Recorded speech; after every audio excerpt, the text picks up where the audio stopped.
est-elle continuelle? C'est sous forme d'une prière et aussi une question qu'un homme de Dieu a posée à Dieu.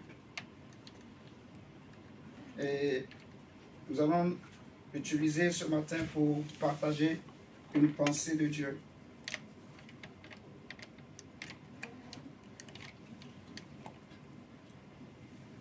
Pourquoi ma souffrance est-elle continuelle?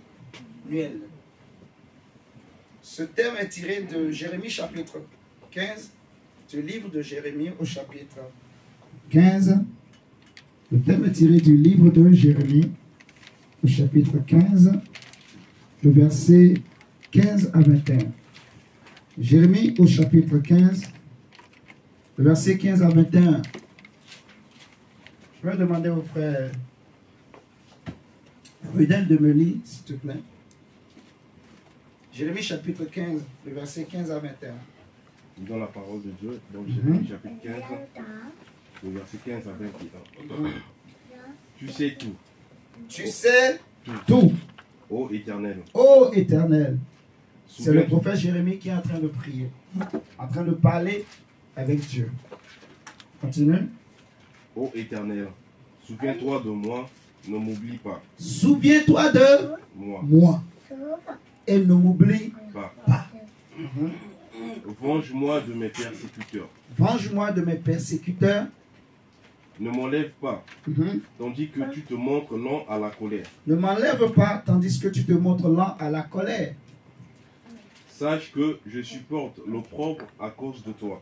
Sache que je supporte l'opprobre à cause de toi. J'ai recueilli tes paroles. J'ai recueilli tes paroles. Et je les ai dévorées. Et je les ai dévorées. Tes paroles ont fait la joie et l'allégresse de mon cœur. Car ton nom est invoqué sur moi. Éternel, Dieu des armées. Je ne me suis point assis dans l'assemblée des moqueurs, afin de m'y réjouir. Mais à cause de ta puissance, je me suis assis solitaire. Car tu me remplissais de fureur. Pourquoi ma souffrance est-elle continuelle? Pourquoi ma souffrance est-elle continuelle? Pourquoi ma plaie est-elle douloureuse? Et ne veut-elle pas se guérir? Serais-tu pour moi comme une source trompeuse? Comme une eau dont on n'est pas sûr? C'est pourquoi ainsi parle l'Éternel. Si tu te rattaches à moi, je te répondrai. Et tu te tiendras devant moi. Si tu sépares ce qui est précieux de ce qui est vil, tu seras comme ma bouche. C'est à eux de revenir à toi. C'est à eux de revenir à toi. Mais ce n'est pas à toi de retourner vers eux. Je te rendrai pour ce peuple comme une forte muraille d'airain. Ils te feront la guerre. Et ils te feront la guerre.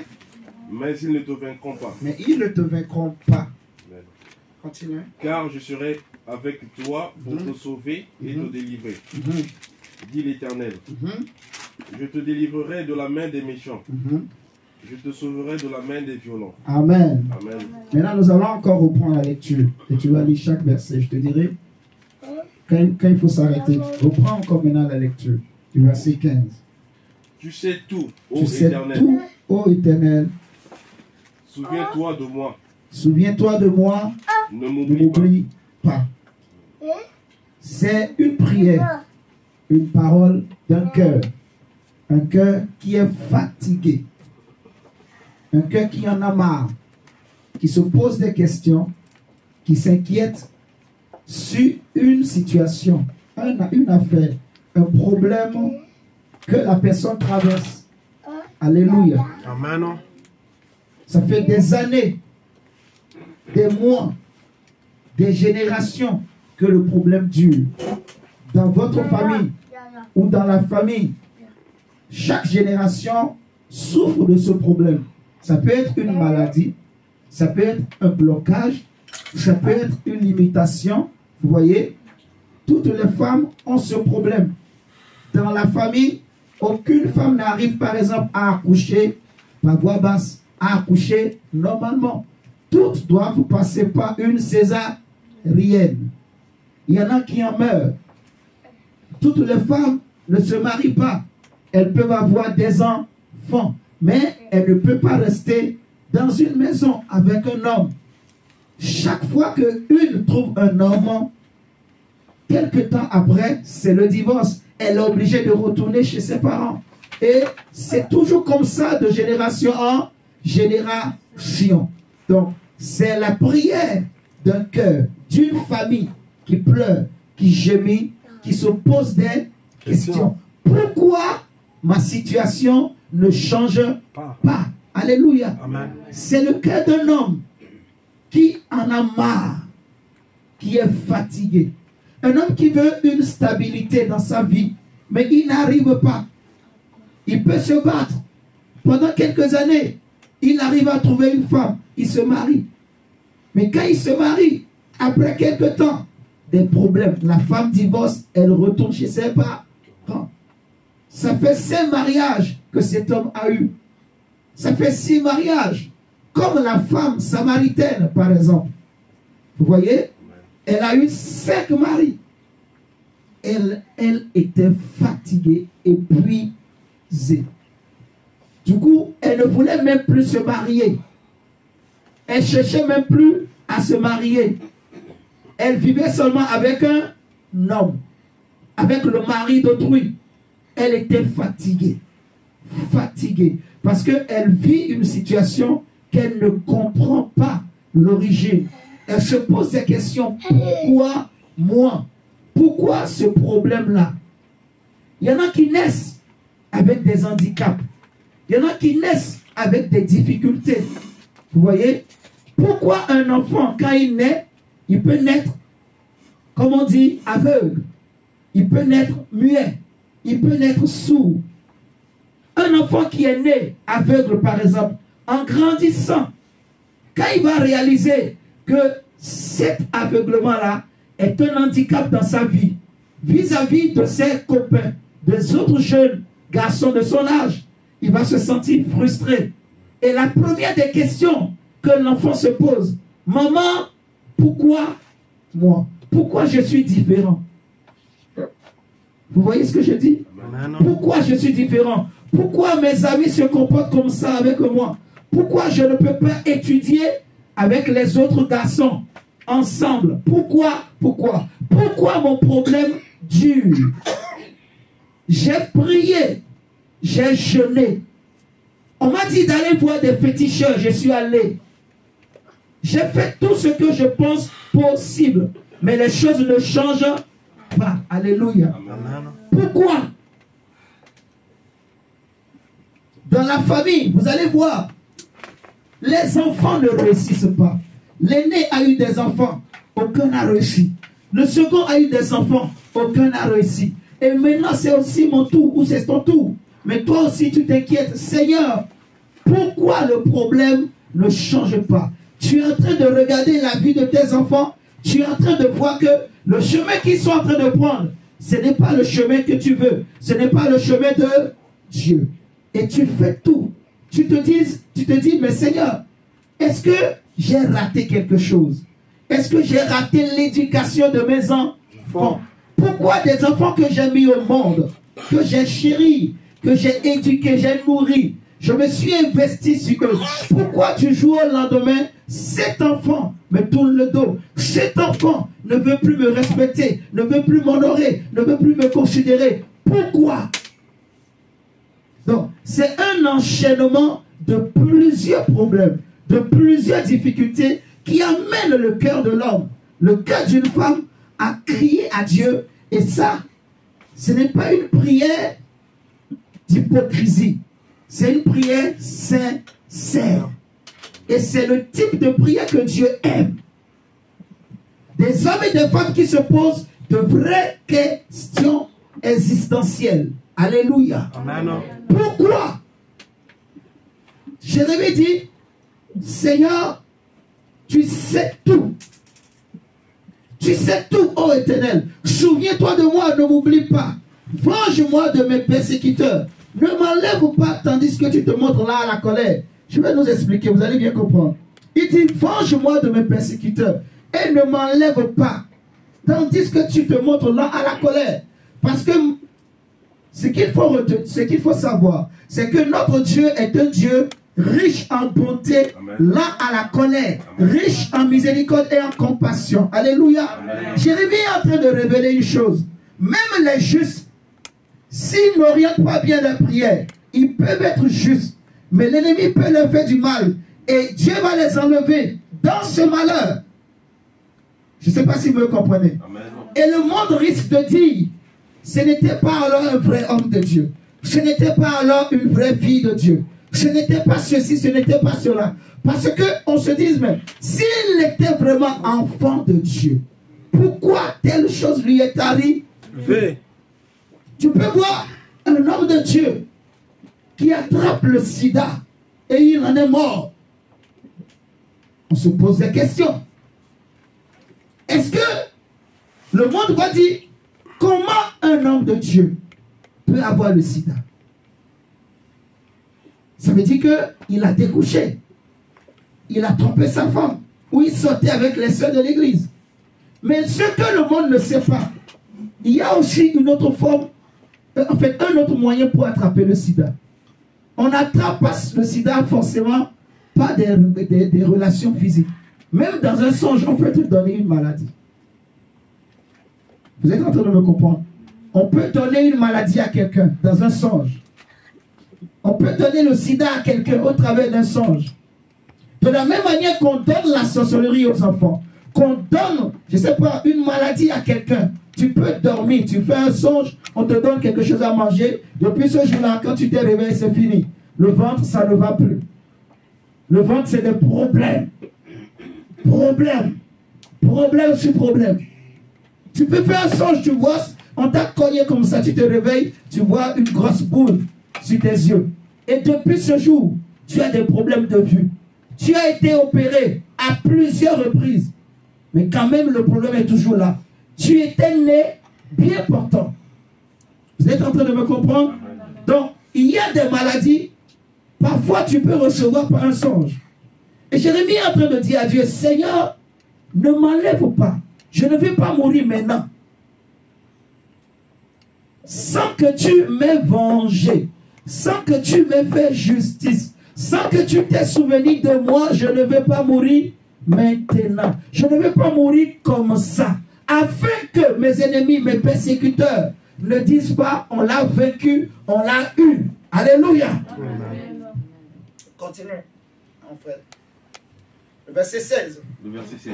J'ai recueilli tes paroles et je les ai dévorées.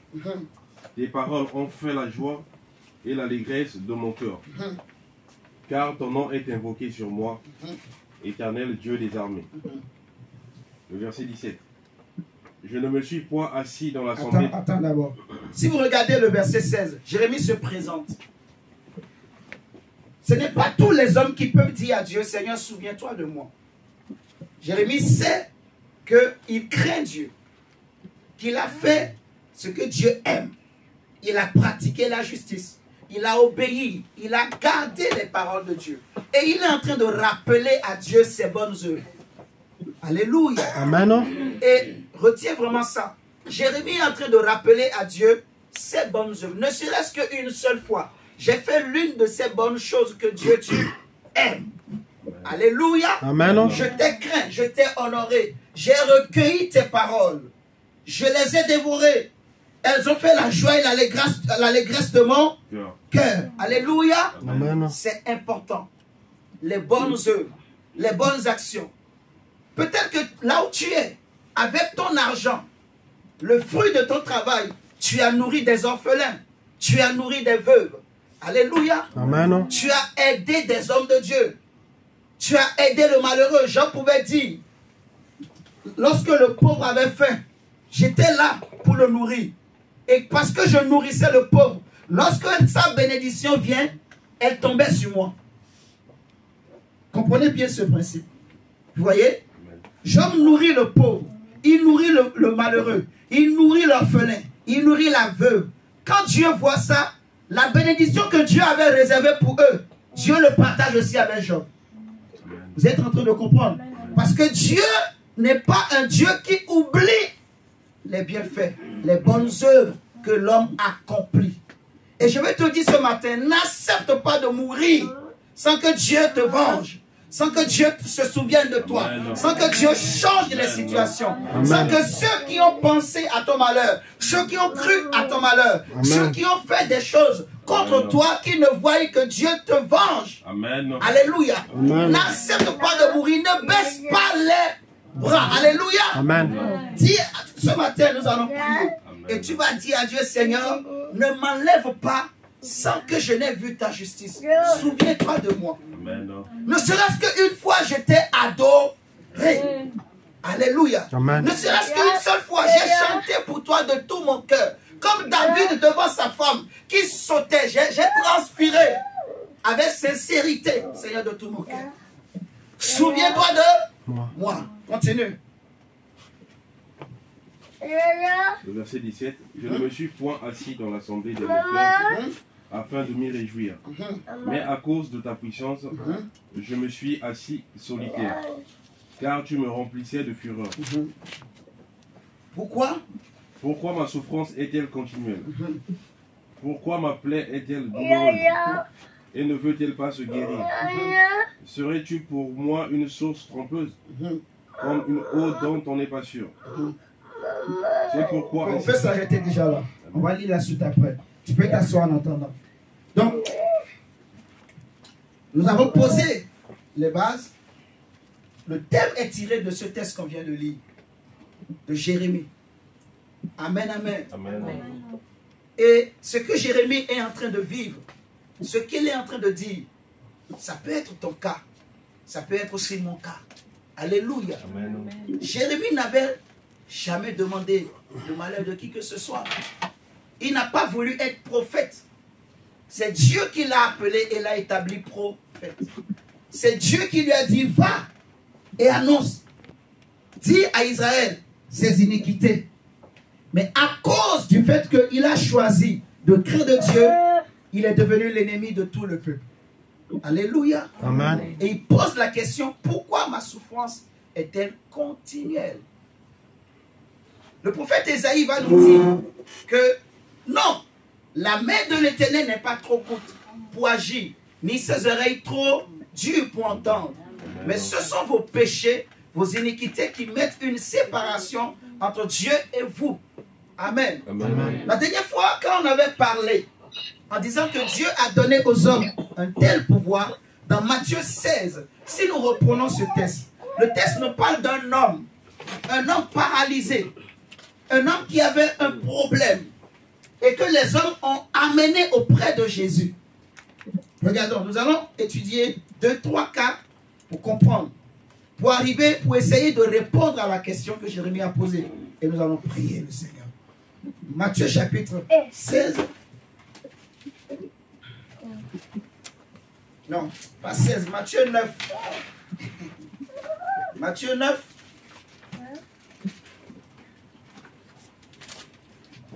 Le verset 1 à 8. Tu vas renverser. Matthieu 9, verset 1 à 8.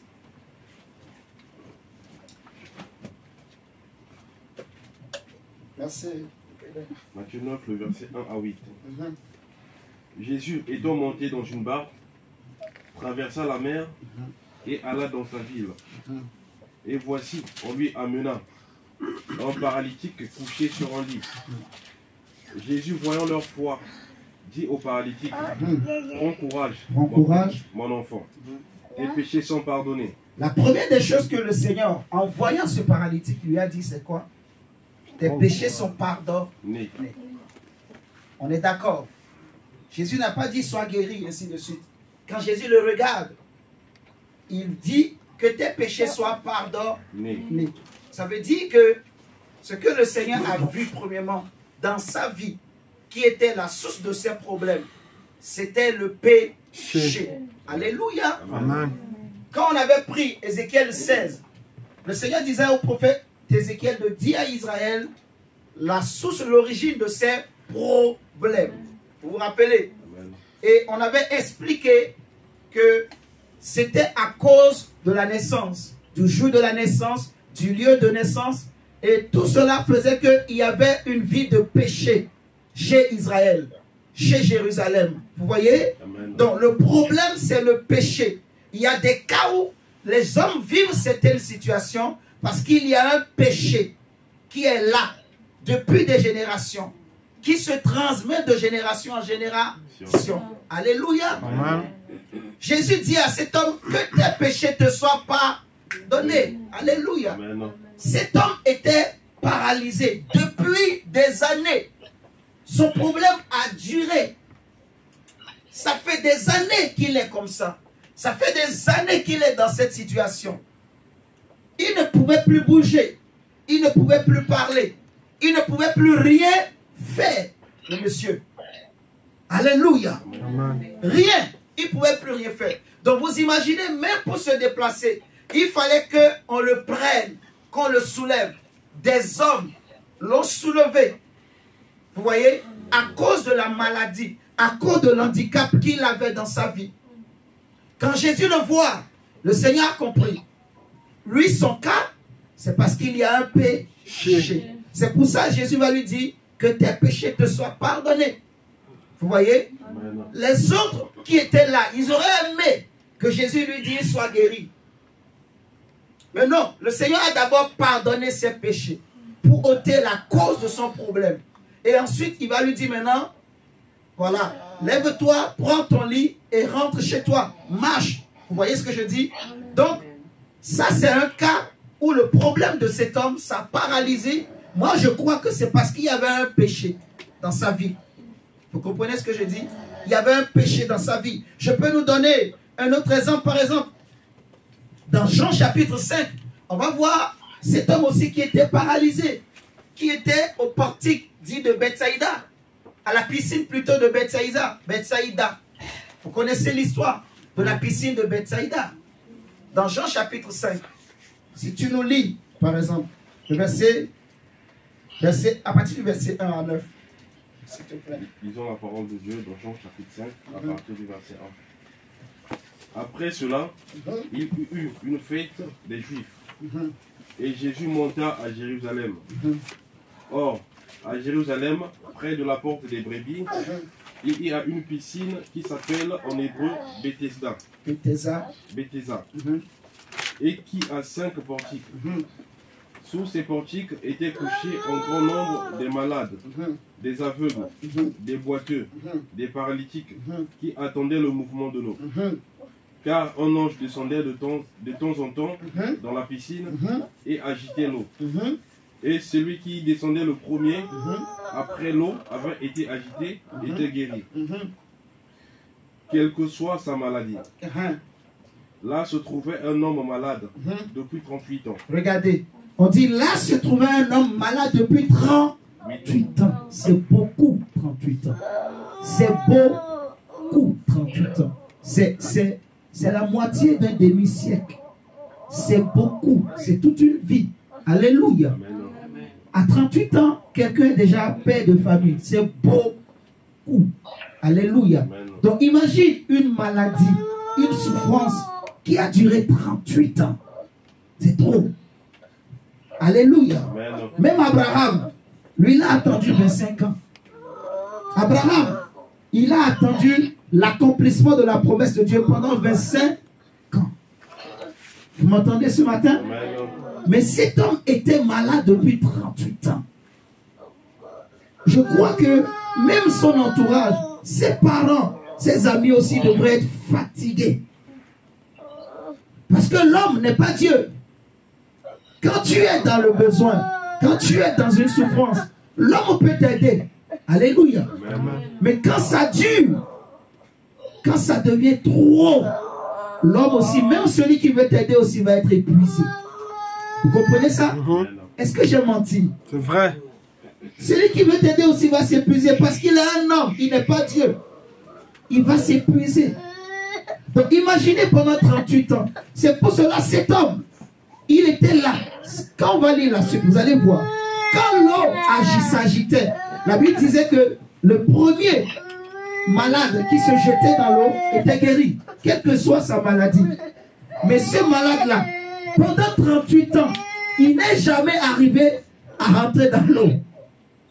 Je ne sais pas si vous imaginez l'histoire. 38 ans, il n'a jamais réussi à rentrer le premier dans l'eau. Pourquoi? Ça veut dire qu'il était seul au bord de cette piscine.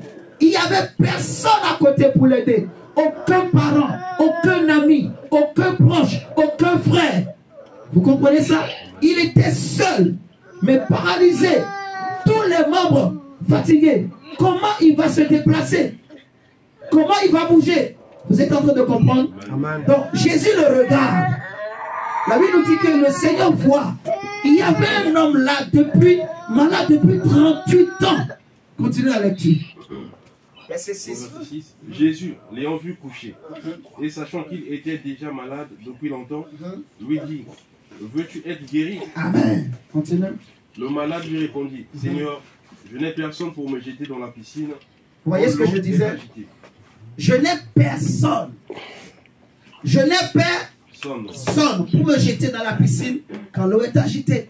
Je suis seul. Parce que les gens sont fatigués. C'est beaucoup, 38 ans de souffrance. 38 ans de maladie, c'est beaucoup. Amen. Amen. Il faut que ça cesse. Il faut qu'il y ait un changement.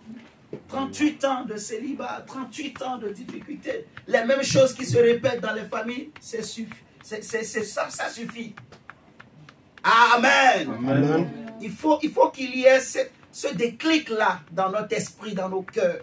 Pour dire, Seigneur, il faut que ça arrête. Amen. Amen. Amen. Le monsieur répond, continue la lecture. Seigneur, je n'ai personne pour me jeter dans la piscine quand l'eau est agitée. Et pendant que j'y vais, un autre descend avant moi. Lève-toi, lui dit Jésus. Prends ton lit et marche. Aussitôt cet homme fut guéri, il prit son lit et marcha. Maintenant saute et lis le verset 14 et 15. Le verset 14. Depuis, Jésus le trouva dans le temple et lui dit, voici, tu as été guéri. Ne pêche plus, de peur qu'il ne t'arrive quelque chose de pire. Amen. Amen. On peut même s'arrêter là. Jésus lui dit, ne pêche plus. Maintenant que tu es guéri, de peur qu'il ne t'arrive quelque chose de pire. Vous voyez? Ça veut dire que l'origine de son problème, c'était son péché. Vous comprenez ce que je dis? Il avait péché. Il y avait un péché dans sa vie qui faisait que, voilà, il avait ce problème. Le péché là pouvait être son propre péché à lui ou le péché de ses parents. Vous voyez? Je peux nous donner un autre cas. Dans Jean chapitre 9, le verset 1 à 7. Et nous allons continuer. Jean 9. Disons la parole de Dieu dans Jean 9, à partir du verset 1. Jésus vit, en passant, un homme aveugle de naissance. Ses disciples lui posèrent cette question. Rabbi, qui a péché, cet homme ou ses parents, pour qu'il soit né aveugle? Ok, attends d'abord. Voici un autre cas. Un homme aveugle de naissance. Ça c'est grave. Aveugle, qu'est-ce qu'il a fait pour naître aveugle? Et les disciples, selon la loi, ils savent que quand un homme a un problème, très souvent c'est parce qu'il y a un péché quelque part. Vous voyez? Et alors il pose la question au Seigneur. Lui, il est né aveugle. Alors, c'est la faute de qui? Est-ce que c'est son propre péché ou le péché de ses parents? Quand un enfant naît aveugle, est-ce que dans le ventre il pêche? Non. Vous comprenez? Sauf peut-être les enfants sorciers. Les enfants à qui on a donné la sorcellerie depuis le ventre. Eux qui commencent par... Il peut être dans le ventre, mais il sort déjà la nuit. Ça existe. Pour aller faire des choses. On vient le chercher, il sort et fait des choses. Là, déjà dans le ventre, il est déjà grand, il a déjà grandi, il est déjà adulte. Ça existe. Je ne sais pas si vous savez ça. Donc, ça c'est des cas particuliers. Mais normalement, un enfant dans le ventre, il ne connaît ni le mal ni le bien. Vous voyez? Il n'a pas péché. On est d'accord? Il n'a pas péché. Et les disciples posent la question au Seigneur. Est-ce que c'est à cause de son péché à lui-même ou de ses parents? Donc, Jésus va leur dire que ce n'est ni à cause de son péché, ni à cause du péché de ses parents.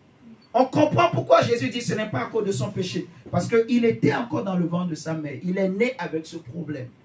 Donc, on ne pense pas que dans le ventre de sa mère, il avait péché. Vous voyez? Amen. Le seul cas qui reste, c'est peut-être le péché de ses parents. Mais Jésus dit aussi que non, dans ce cas-là, ce n'est ni à cause du péché de ses parents, ni à cause de son propre péché.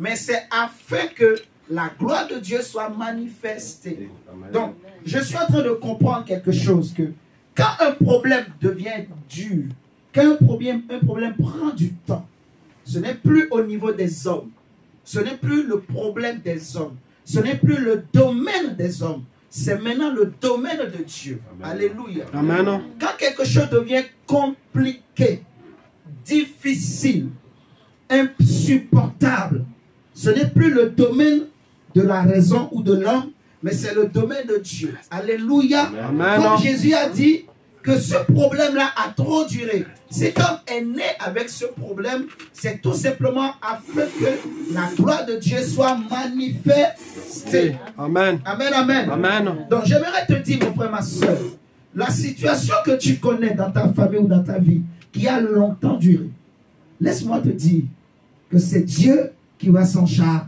Amen. Alléluia. C'est Dieu qui va s'en charger. J'aime beaucoup le Seigneur. Je vais dire à Dieu, Seigneur, souviens-toi de moi. Je vais te dire ce matin que le Dieu que nous prions est le Dieu qui n'oublie pas les bienfaits. Hébreux chapitre 11 au verset 6 nous dira que il est le rémunérateur. Il est le rémunérateur de ceux qui le cherchent, de ceux qui l'invoquent. Alléluia. Dieu n'est pas injuste pour oublier tes temps de prière, pour oublier tes bonnes œuvres. Alléluia. Dieu n'est pas injuste pour oublier le temps que tu as consacré pour lui.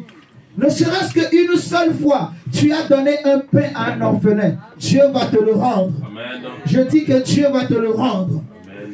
Mon frère, ma soeur, regarde avec moi dans Hébreux chapitre 11. Hébreux chapitre 11. Donc Hébreux 6 d'abord. Prenons Hébreux 6, verset 9 à 18. Hébreux 6, à partir du verset 9. Quoique nous parlions ainsi, bien-aimés, nous attendons, pour ce qui vous concerne, des choses meilleures et favorables au salut. Car Dieu n'est pas injuste pour oublier votre travail et l'amour que vous avez montré pour son nom. Et rendant encore des services aux saints. Dieu n'est pas injuste pour oublier. Est-ce que vous êtes là avec moi? Amen. Dieu n'est pas injuste pour oublier ton travail. Amen. Dieu n'oublie pas l'amour que tu as témoigné envers l'orphelin et l'aveugle, envers ton prochain, envers le malheureux, envers celui qui était dans le besoin. Même ton ennemi, chaque fois que tu lui donnes un pain, de l'eau à boire, Dieu te le rendra. Alléluia. Amen. Parce que tu es en train de faire l'œuvre de Dieu, qui fait lever son soleil sur le juste et le méchant. Dieu te le rendra. Je te dis, mon frère, ma soeur, Dieu se souviendra de toi. Dieu se souviendra de tes bonnes œuvres. Alléluia. Amen. Dieu se souviendra des temps que tu as passés et que tu continues de passer à prier. Là où tout le monde va dans le monde, là où tous les jeunes vont dans les boîtes de nuit, là où les autres femmes préfèrent aller vendre leur corps, toi tu as choisi de te préserver. Dieu te le rendra. Amen. Alléluia. Amen. Je veux encourager une personne ce matin pour te dire que ton problème n'est pas une finalité. Alléluia. Amen. Ton problème n'est pas une finalité. Il y a une solution à tous les problèmes auprès de Dieu. Nous prions un Dieu à qui rien n'est impossible. Alléluia. Nous invoquons un nom devant lequel tout genou fléchit. Alléluia. Si Dieu se décide de se souvenir de toi, si Dieu se décide de se rappeler de toi, Dieu va changer l'histoire de ta vie. Dieu va changer l'histoire de ta famille.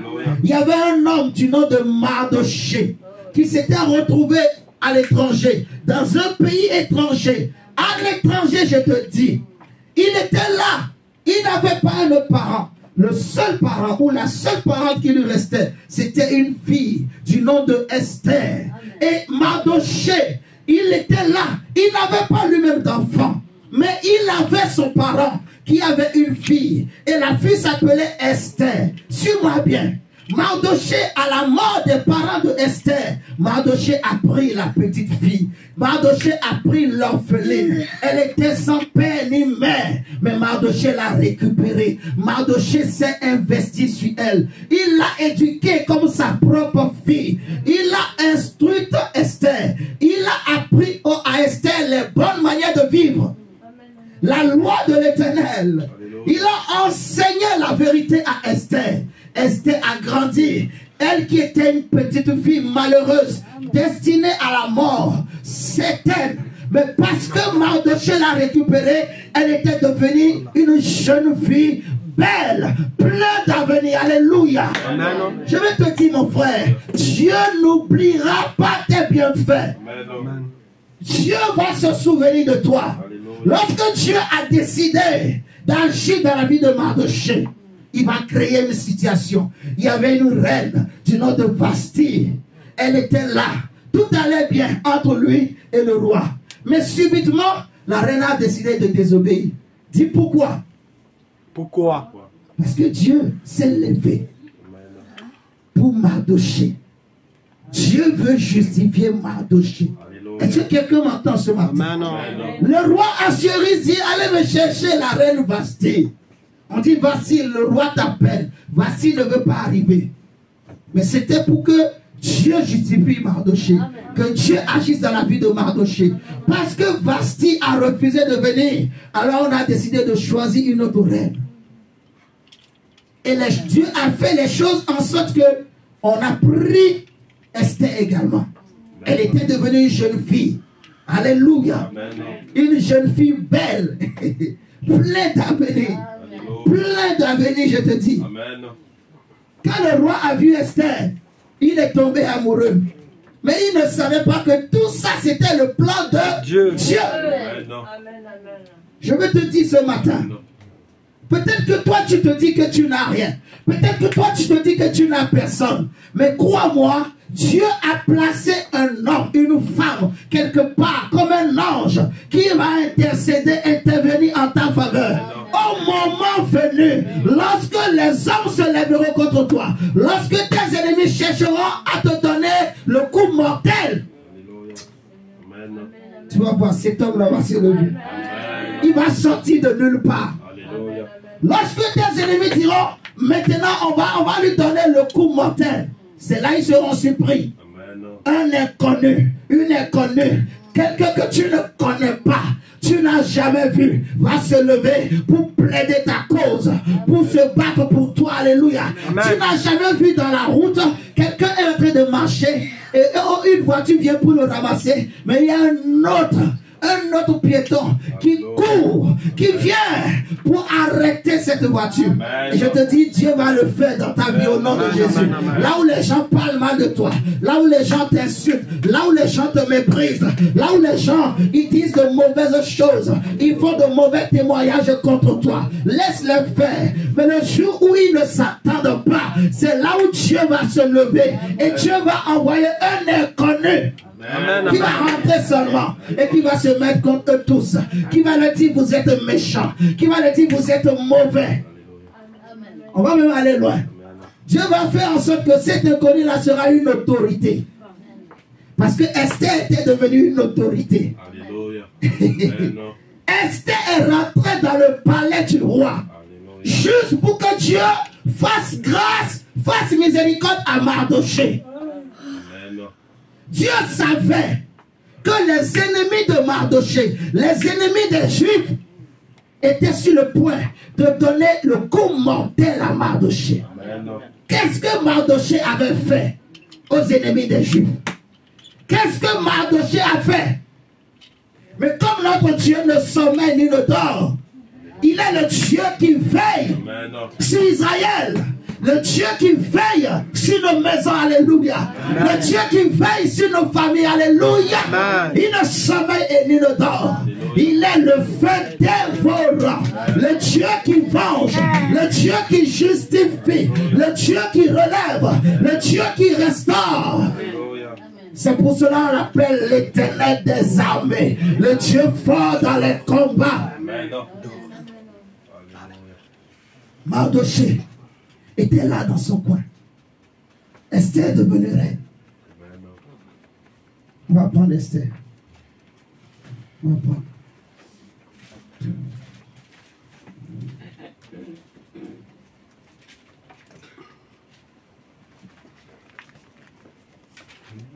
Merci.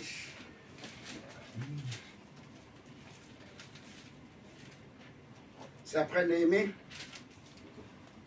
Complot de Haman. On va prendre d'abord.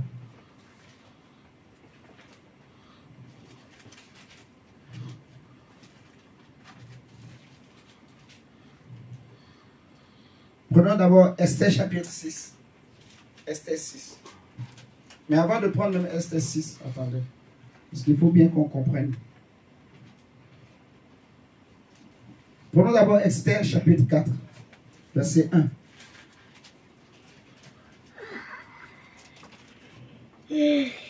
Non, attendez. Je vais encore aller loin. Prenons plutôt Esther 3. Et lis à partir du verset 7. À partir du verset 7. Ouais. Pour bien comprendre. Lisons au nom du Seigneur. Au premier mois, qui est le mois de Nison, la 12e année du roi Assuérus, on jeta le pur. On jeta le pur. C'est-à-dire le sort devant Amon. Pour chaque jour et pour chaque mois. Jusqu'au 12e mois, qui est le mois d'Adar. Le mois d'Adar. Donc pendant un an, on a fait des fétichismes en appelant le nom de Mardoché, en invoquant son nom. Maintenant, le problème, c'est entre Mardoché et Haman. Maintenant, Haman, lui, au lieu d'attaquer seulement Mardoché, il attaque tous les Juifs. Vous êtes en train de me suivre? Il veut le malheur de tous les Juifs. Tous les Juifs. Tous les Juifs. Il veut les détruire. Qu'est-ce qu'ils ont fait? Qu'est-ce que Mardoché a fait contre lui? Parce que Mardoché a refusé de se prosterner devant lui. Parce que Mardoché a refusé de l'idolâtrer, de devenir idolâtre. Parce que Mardoché a refusé de pécher contre ce Dieu, contre l'Éternel. Parce que Mardoché a refusé de manger des viandes sacrifiées aux idoles. Mardoché a choisi de craindre son Dieu. Je suis juif et je n'ai pas honte. Je suis chrétien et je n'ai pas honte. Alléluia. J'aime mon Dieu. Je crains mon Dieu malgré mes défauts. Mais je refuse de pécher.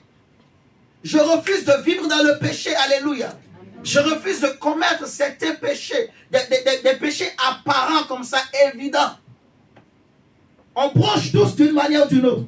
Mais pour ce qui est de vivre dans le péché consciemment comme ça là, je refuse. C'est tout.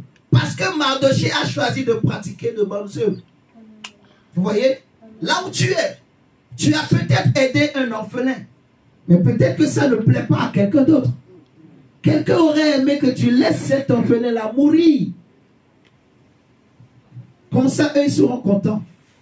Mais toi, tu as fait l'œuvre de Dieu. Qui était de aider un orphelin, aider une veuve, aider un malheureux, aider un homme qui est dans le besoin, un nécessiteux. Alléluia. Amen. Oui. Comme Mardoché. Parce que Mardoché a fait cela, Haman s'est décidé, je vais le basser, je vais l'envoûter, je vais le tuer, je vais le détruire. Il est allé voir les féticheurs et ils ont fait le fétiche pendant 12 mois. Chaque mois, ils faisaient des incantations en invoquant le nom de Mardoché. Mon frère, je prie ce matin au nom de Jésus. Tous ceux qui invoquent ton nom pendant des années, pendant des mois, que le feu de Dieu tombe. Lorsqu'ils vont prononcer encore ton nom, au nom de Jésus, que le feu répond. Amen. Tu n'as pas bien dit Amen. Amen. Je dis, les gens qui amènent ton nom chez des féticheurs, dans les sciences mystiques, ils amènent ça dans des arbres. Ils rentrent dans des maisons de féticheurs. Ils donnent des listes où il y a ton nom. Le jour où le féticheur va encore prononcer ton nom. Au nom de Jésus, nous prions ce matin. Que le feu saint de Dieu frappe. Que le feu répond. Au nom de Jésus. Amen. Là où on cherche à te donner une maladie, là où on est allé voir un féticheur pour chercher à bloquer ta vie, à détruire ta famille, que le feu tombe au nom de Jésus. Alléluia. Continue, Mardoché. Et le verset 8. Alors Amon dit au roi Assuérus, il y a dans toutes les provinces de ton royaume un peuple dispersé et à part, parmi les peuples, ayant des lois différentes de celles de tous les peuples, et n'observons point les lois du roi. Il n'est pas dans l'intérêt du roi de le laisser en repos. Si le roi le trouve bon, qu'on écrive l'ordre de les faire périr. Et je pèserai 10 000 talents d'argent entre les mains des fonctionnaires pour qu'on les porte dans le trésor du roi. Waouh. Attends. Tu vois comment le méchant, il est prêt à payer un grand prix juste pour te faire du mal. Donc le problème c'est ça. Il y a des situations qu'on traverse. Tu te poses la question, Seigneur, mais pourquoi? Jérémie dit, Seigneur, pourquoi ma souffrance est-elle continuelle? Parce que simplement, il y a des gens qui veillent à ce que tu souffres. Regardez Jean-Baptiste. L'ange est venu dire à Zacharie, l'enfant, il sera rempli du Saint-Esprit dès sa naissance. Il aura l'esprit et la puissance d'Élie. Mais quand j'ai regardé la vie d'Élie, Élie n'a jamais été emprisonné. On n'a jamais coupé la tête d'Élie. Et je me suis posé la question, mais pourquoi Jean-Baptiste, lui, il a été emprisonné, puis on a coupé sa tête? Vous êtes en train de me suivre? Amen. Oui. Pourtant, prophète, rempli de puissance, mais il n'a fait aucun miracle. Rempli du Saint-Esprit dès le ventre de sa mère. Il a vécu sans péché. Rempli de l'Esprit. Waouh! Mais on a emprisonné maman. Et puis, en prison, on lui a coupé la tête. Oh. Pourquoi Jean-Baptiste, on a coupé sa tête? L'ange n'avait pas dit on coupera sa tête. L'ange n'avait pas dit on allait l'emprisonner. L'ange avait dit il aura la puissance d'Élie. Il aura l'esprit d'Élie. Il ramènera le cœur des enfants vers les pères. Le cœur des pères vers les enfants. L'ange a dit il sera rempli de l'esprit. Alléluia. Amen. Mais pourquoi? Pourquoi la souffrance? Pourquoi le malheur? Pourquoi ces difficultés? Pourquoi on a coupé sa tête? Pourquoi on l'a emprisonné? Parce qu'il y a des gens dans le secret qui veillent. Et Jérémie a compris. Parce que Dieu, tellement qu'il est bon, il est là à la colère. Dieu, malgré ça, il a laissé. Malgré qu'on n'avait pas prévu que Jean-Baptiste va être, on va couper sa tête. Mais Dieu a laissé, on l'a tué, on l'a coupé, mais sa tête. Et lui, il est parti au ciel. Mais le monde dit, on a coupé la tête de Jean-Baptiste. Est-ce que c'est pas ce que le monde dit? Qu'est-ce que Israël a retenu de Jean-Baptiste? Qu'est-ce qu'on a retenu? On a coupé sa tête. Et Hérode l'a emprisonné, on a coupé sa tête, c'est tout. C'est ce que Israël a retenu. C'était un prophète puissant. Wow. Mais on a coupé sa tête. C'est tout. Et comme on a réussi à couper sa tête, ça veut dire qu'il n'est pas plus grand, il n'est pas plus puissant que Hérode. Vous êtes en train de comprendre? Amen. Mais oui. C'est pour ça que Jérémie dit, non Seigneur, moi je ne veux pas. Ne m'enlève pas. Ne m'enlève pas. Avant que tu m'enlèves, il faut que tu me venges. Il faut que tu me venges. Alléluia. Mardoché est allé voir le roi pour dire au roi, il y a un peuple différent de tous les autres peuples. Un peuple à part, et c'est toi et moi. Un peuple à part. Un peuple qui a sa demeure à part. Il est au milieu des nations, mais il n'est pas parmi les nations. Amen. Un peuple qui a des lois contraires aux lois des nations. Alléluia. Amen. Un peuple qui ne prie pas le même Dieu que moi. Et je suis prêt au roi que tu écrives un édit royal pour détruire tout ce peuple. Et je vais payer. Mais je prie pour toi ce matin. Quel que soit ce que tes ennemis ont payé, quel que soit le prix qu'ils ont mis sur la table pour te détruire, pour te nuire, je prie ce matin que le prix sèche, que cela, qu'il y ait que ça pourrisse. Oh. Ah, quelle malédiction je vais prononcer sur cela. Que ça pourrisse, qu'il y ait des vers qui sortent de leur argent là où ils ont mis l'argent, là où ils ont mis le trésor, ils avaient prévu qu'ils vont utiliser pour te nuire. Que ça pourrisse, que ça pourrisse, que ça pourrisse au nom de Jésus-Christ de Nazareth. S'il n'a pas les moyens, il ne pourra pas te détruire. Que tous les moyens sur lesquels ils comptaient ce matin, nous prions que cela soit détruit. Amen. Que Dieu détruise les moyens de tes ennemis. Amen. Que Dieu détruise leurs finances. Que Dieu détruise tous les moyens possibles qu'ils utilisaient pour te nuire. Que ce matin, que Dieu les frappe au nom de Jésus. Amen. Que la foudre de Dieu s'abat sur tous leurs moyens, Amen. Sur tout le bien. Comme ça, ils vont te laisser tranquille. Amen. Amen. Maintenant, prends le chapitre 4.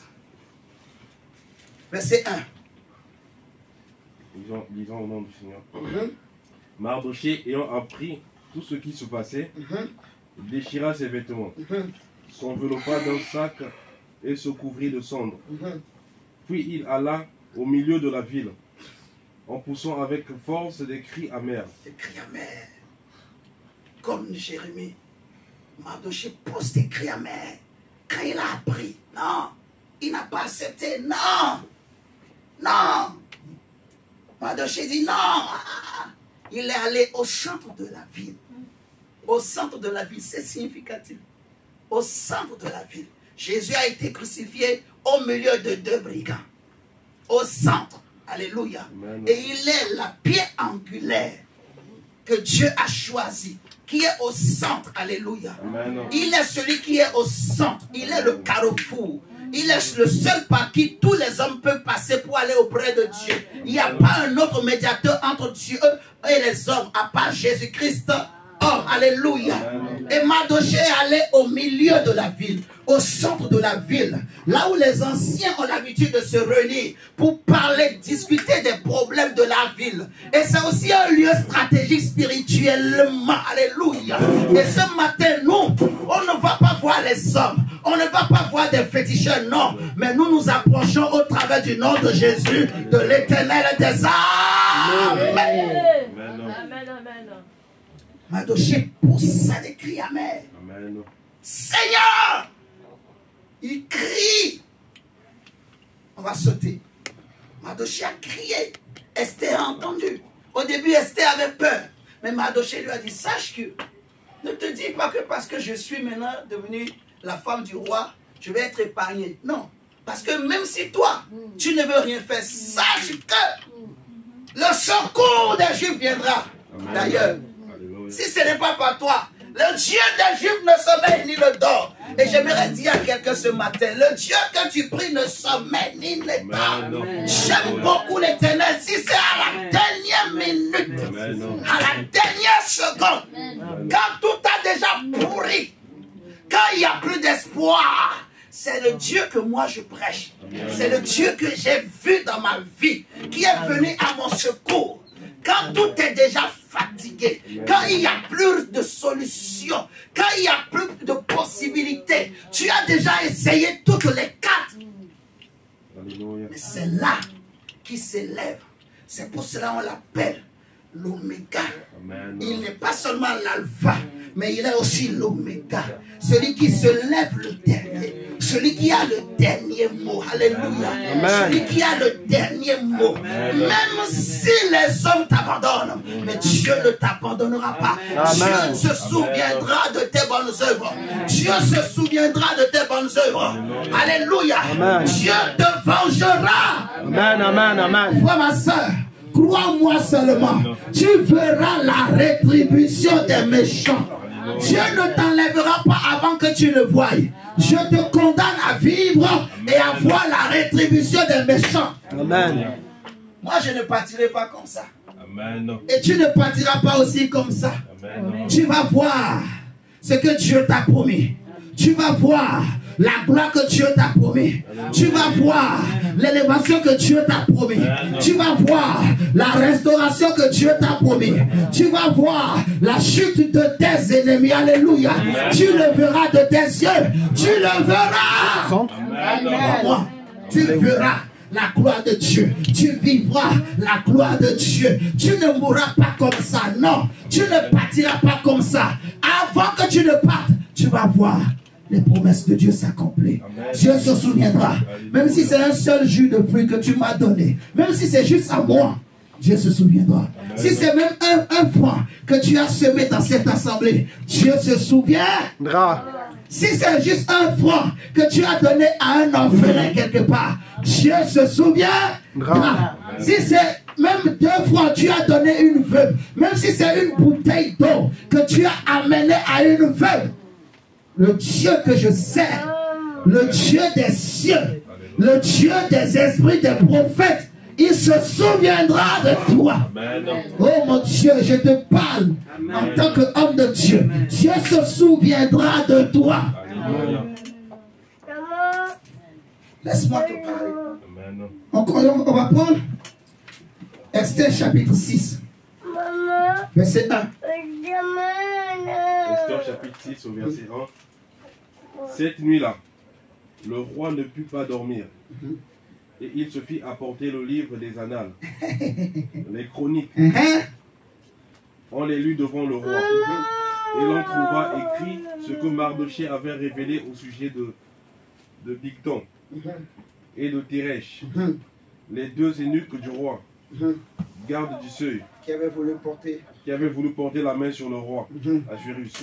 Le roi dit: quelle marque de distinction et d'honneur Mardochée a-t-il reçu pour cela? Quelle marque de distinction et d'honneur Mardochée a-t-il reçu pour cela? Tu vois ça? Un homme qui n'était rien dans le pays. Il n'était qu'un étranger. Il n'avait rien. Aucun droit. Aucun pouvoir. Il ne pouvait pas parler. Il ne pouvait rien. Tout ce qu'il avait fait, il avait nourri un orphelin, une orpheline. Il avait élevé une orpheline. Mais Dieu a choisi. Dieu s'est décidé de le justifier, de l'honorer, de lui donner une distinction. Alléluia. Amen. Ce que Mardochée avait fait, les gens ont oublié. Le roi a oublié. Tout le monde a oublié. Mais Dieu n'a pas oublié.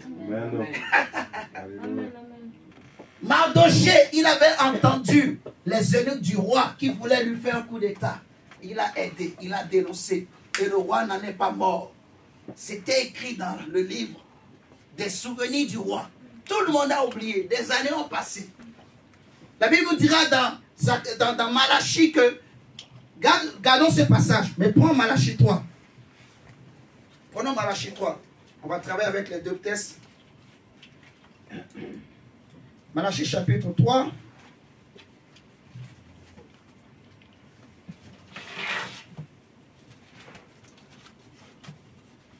Le verset 16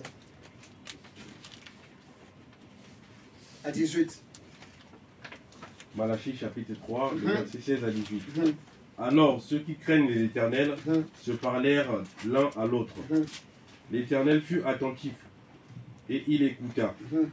Et un livre de souvenirs fut écrit devant lui pour ceux qui craignent l'Éternel et qui honorent son nom. Ils seront à moi, dit l'Éternel des armées. Ils m'appartiendront au jour que je prépare. J'aurai compassion d'eux, comme un homme a compassion de son fils qui le sert. Amen. Amen. Continue.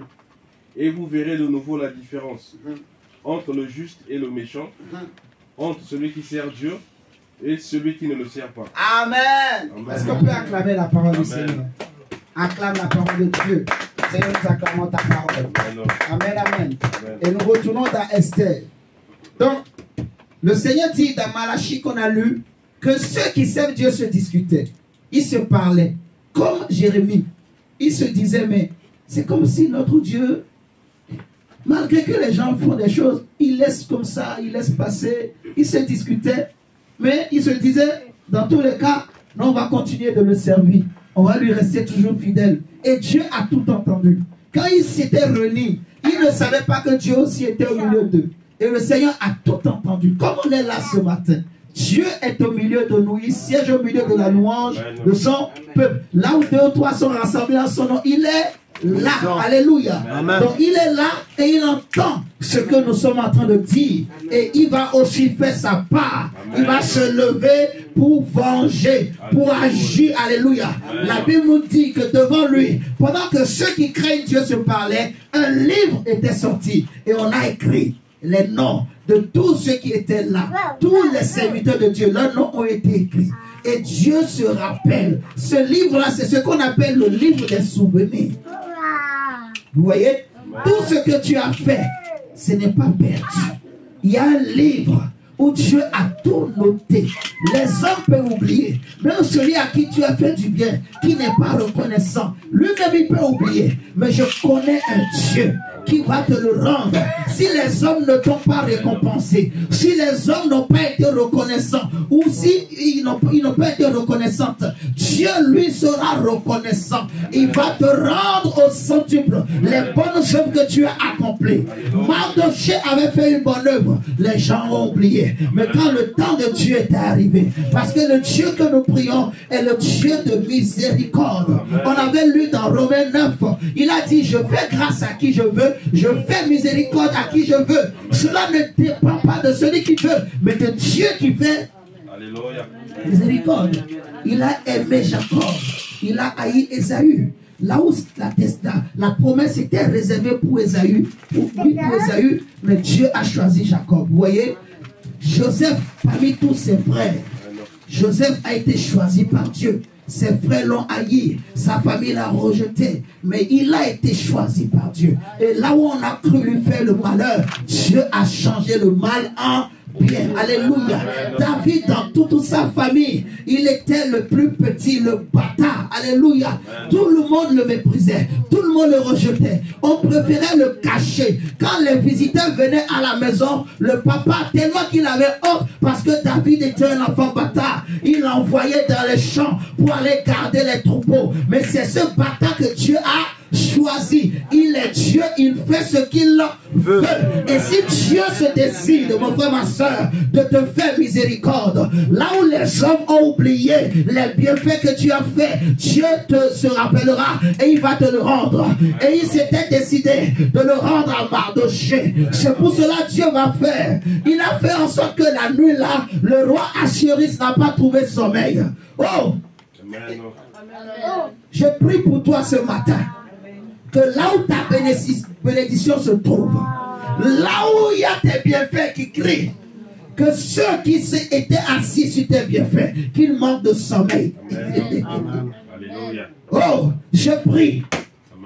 L'autorité qui doit signer le papier, la personne qui doit parler pour que les choses changent pour toi, mais qui ne parle pas encore, qui a oublié, aujourd'hui, je prie au nom de Jésus, comme Dieu avait fait pour Mardoché, et le roi, on dit c'est un roi, mais la nuit là, il n'a pas eu sommeil. Je prie que cette nuit, la nuit de ce dimanche, que ceux qui détiennent ta destinée, ceux qui détiennent ta bénédiction, que Dieu leur fasse manquer de sommeil, et que dans cette nuit-là, qu'ils se réveillent, qu'ils se rappellent. Oh, je vais encore vous répéter. Je prie pour toi au nom de Jésus, que cette nuit, je ne dis pas demain, mais cette nuit-là qui arrive là, que ceux qui détiennent ta vie, ceux qui ont, ils ont une autorité, il suffit qu'eux ils parlent, il suffit qu'ils signent les papiers et les choses vont changer. Je prie qu'ils manquent de sommeil au nom de Jésus et qu'ils se souviennent de ce que tu as fait et qu'ils signent les papiers, qu'ils parlent en ta faveur au nom de Jésus.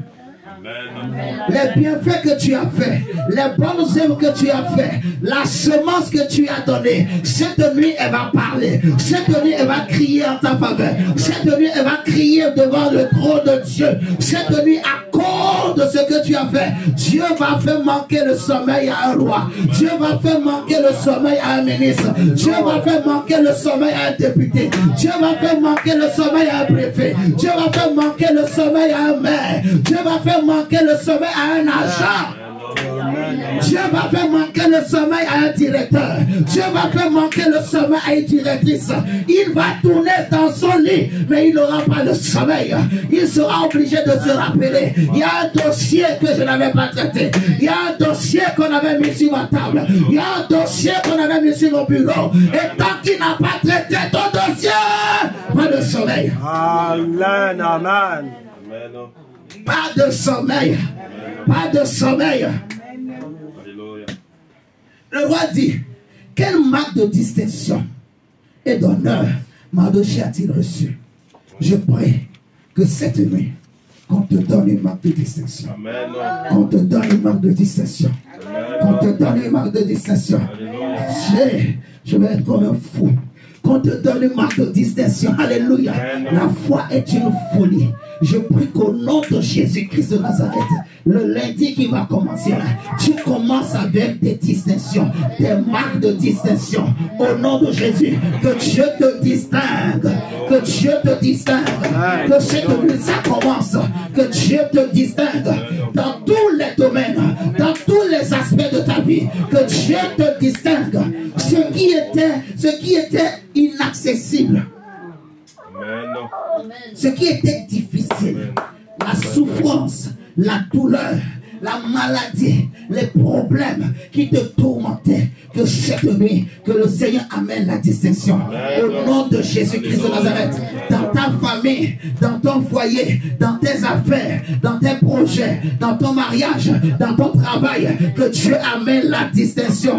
Au nom de Jésus-Christ de Nazareth, tu es une femme, que Dieu amène la distinction. Qu'il y ait une marque de distinction dans ta vie. Tu es un homme, qu'il y ait une marque de distinction. Il y a homme et homme, il y a femme et femme.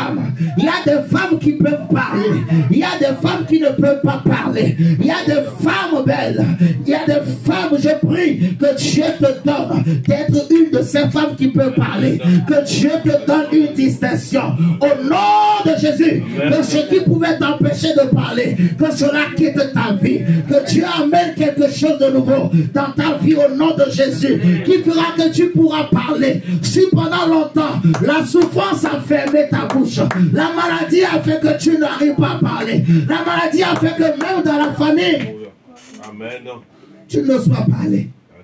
La pauvreté a fait que tu n'oses pas parler. Ta situation a fait que tu n'as pas le courage de parler devant certaines personnes. Mais je prie pour toi aujourd'hui, que ce soir, que c'est fini. Qu'à partir de cette nuit, que c'est fini. Au nom de Jésus-Christ de Nazareth, la puissance de Dieu est capable. Dieu est capable de se souvenir de tes bienfaits. Amen. On va lire. Toujours le chapitre 6. Regarde le verset 12. Mardochée retourna à la porte du roi, et Haman se rendit en hâte chez lui, désolé et la tête voilée. Haman raconta à Zeresh, sa femme, et à tous ses amis, tout ce qui lui était arrivé, et ses sages, et Zeresh, sa femme, lui dirent, si Mardochée, devant lesquels tu as commencé de tomber, Amen, est de la race des Juifs, s'il est de la race des enfants de Dieu. Amen. Continue. tu ne pourras rien contre lui, Amen. mais tu tomberas devant lui. C'est bon.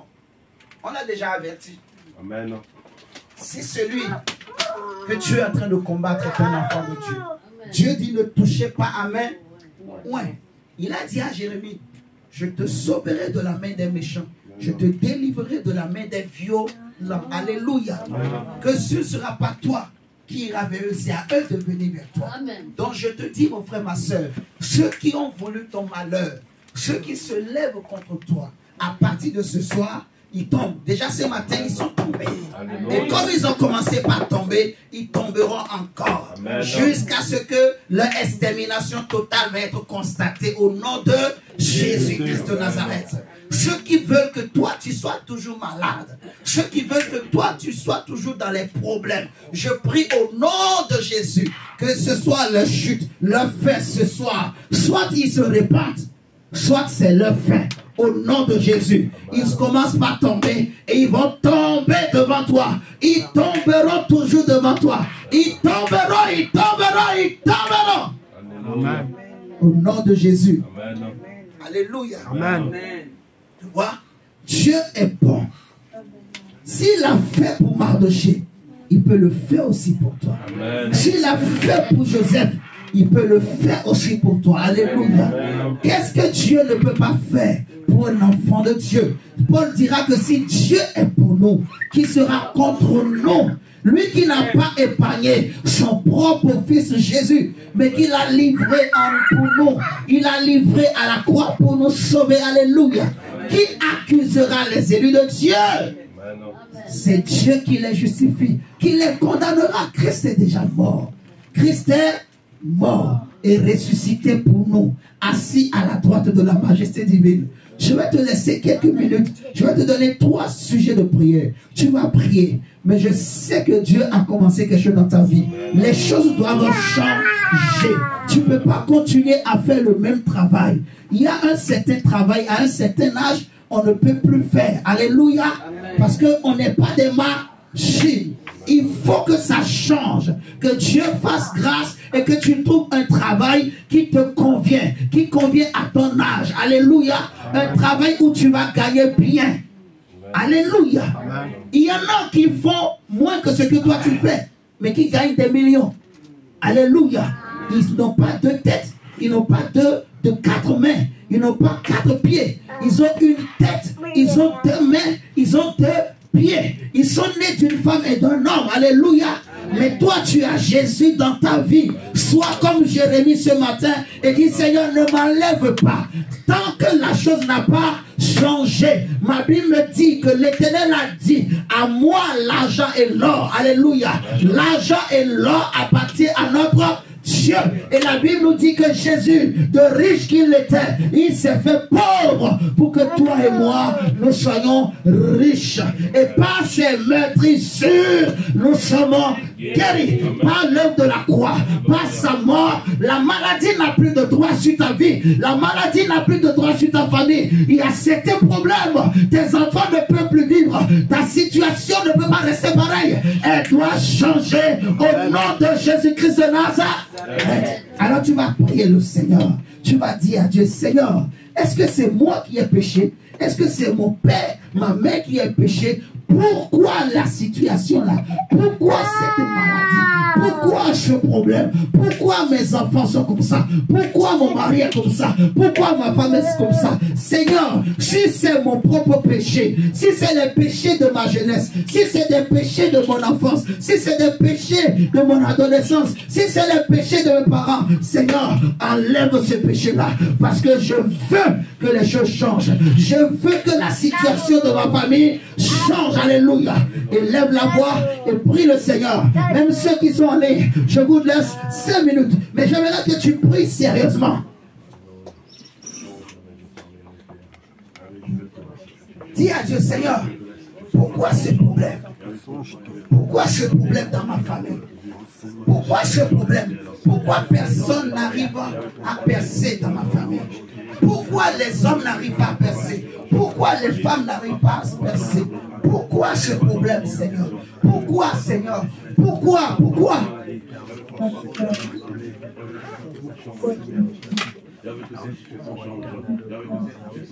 Comme les disciples ont posé la question à Jésus, est-ce que c'est moi qui ai péché? Ou bien, Seigneur, c'est mes parents? Si c'est mon péché, Seigneur, enlève pardon.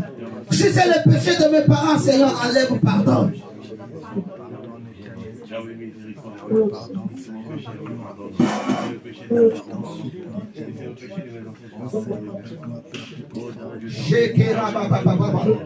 Oh Father, you are Jehovah. Prie le Seigneur, prie le Seigneur. You are the mighty man in battle. You are Jehovah. You You are a mighty man of war.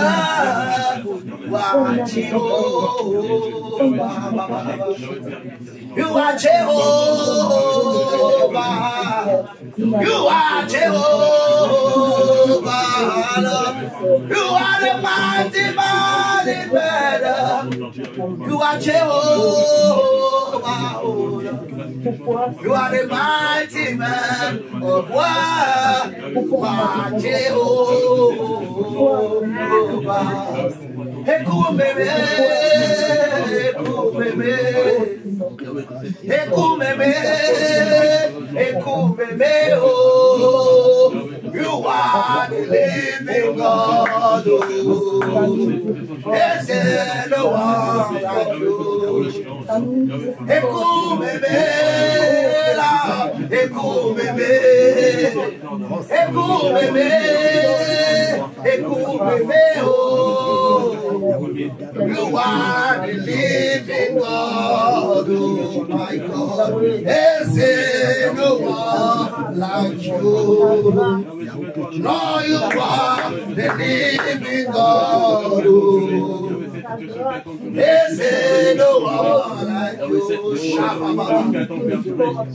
You are the living God, oh. There's no one like you. You are Jehovah. You are Jehovah. You are the mighty man in battle. Jesus, you are Jehovah. You are the mighty man of war. You are Jehovah.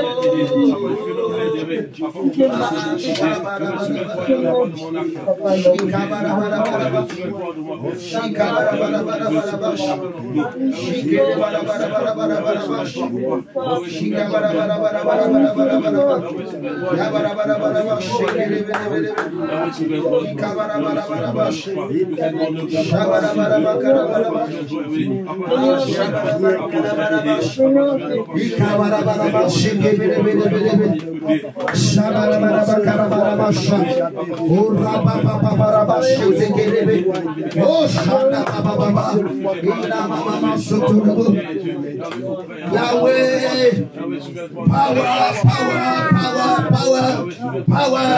power.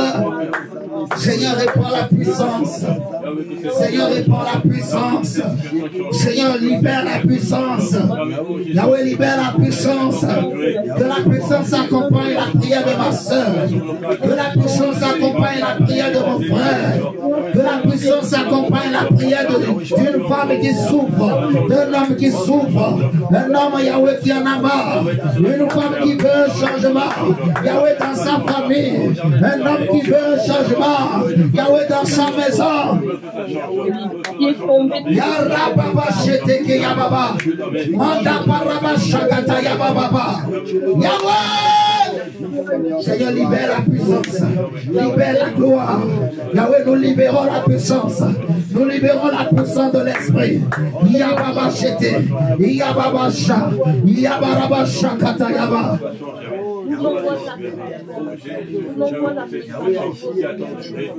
Seigneur, nous libérons la puissance.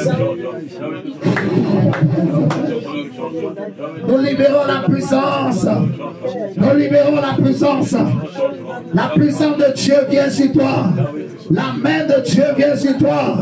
La main de Dieu vient sur toi. La main de Dieu vient sur toi. La main de Dieu vient sur toi. La main de Dieu vient sur toi. La main de Dieu vient sur toi maintenant même.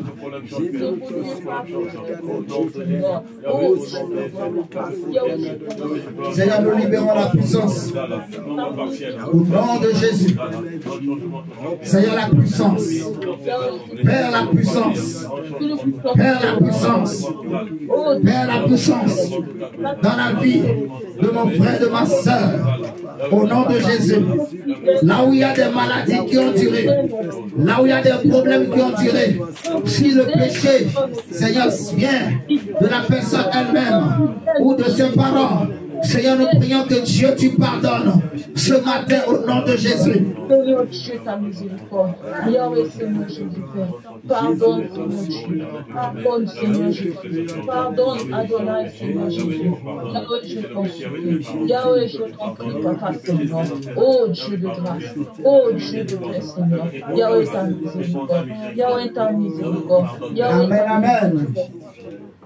Amen. Il y a une personne parmi nous. En fait, il y a une maison à étage.